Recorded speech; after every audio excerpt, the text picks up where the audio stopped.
welcome to the Solid Signal Podcast for the week of November 4th, 2013. I'm going to go a little bit off the reservation this week and share with you one of my own personal pet peeves, something that bothers me around this time every year and again in the spring. I'm talking about everybody's favorite part of the winter, daylight saving time ending.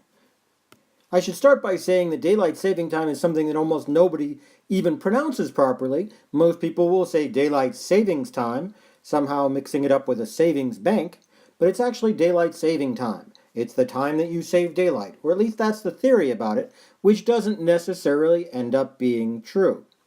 Daylight saving time was started in the 20th century in order to give farmers more time to harvest their crops during daylight and theoretically to save a lot of energy.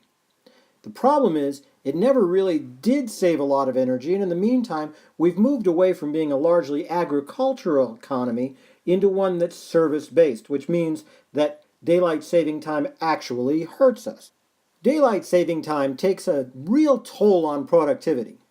It's estimated that the week that daylight saving time goes into effect and the week that daylight saving time goes out of effect cost the United States economy billions of dollars in people that show up late, make mistakes because they're off their game, and just get into accidents because they don't know exactly what time they're supposed to be leaving. Believe me, I see this all the time out in our Solid Signal West Coast Operations Center. It is terrible driving when daylight saving time starts and ends. And it's not so great driving in California anytime. So take that for what you will.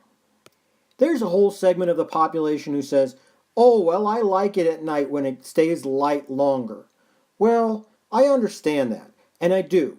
So what I suggest to you is you could always observe your own personal daylight saving time by getting up an hour earlier, and then, by the time you're ready to go to bed, it'll be an hour earlier, and hey, it'll seem like it stayed up late. And that way, you wouldn't really be affecting all the rest of us who would just rather not have daylight saving time at all. And let me mention this. Daylight saving time is really, really horrible if you have to travel on that weekend, because you're switching time zones anyway, and let's just hope that you don't have to change planes somewhere like Hawaii or Arizona where they don't even observe daylight saving time, so you have no idea what time it is when you leave, no idea what time it is when you get back. Folks, there's just no need for this. And it gets me angry every year. Well, I think in the spring, when you're actually moving those clocks ahead, well, it doesn't seem like it's so bad because at least you're getting rewarded for something. You're saying, okay, well, I am getting up a little bit later and I'm going to bed later, but I'm getting all this sunlight, which is great. In the fall and winter, like last week, all of a sudden you look up, it's 3:45, the sun's going down, and you went, well, what's going on? What's going on? And to make matters worse, daylight saving time used to end sometime in October. And the government decided to extend it in order to make sure that everybody had light out when they were trick-or-treating. It's a sad fact of life today that kids don't necessarily trick-or-treat like they used to. They don't go out at night like they used to. They usually go to a mall or to a designated area earlier when it's light out anyway. So we don't need to mess around with daylight saving time just for that. I'd also like to point out, for those who say, well, if we take away daylight saving time, doesn't that just mean that all of our computers will need massive updates and need to be replaced and it's Y2K all over again? No, that's not true. Every computer has an option to ignore daylight saving time, just like they do in Arizona and Hawaii, and go on about their merry lives. So no updates would be necessary.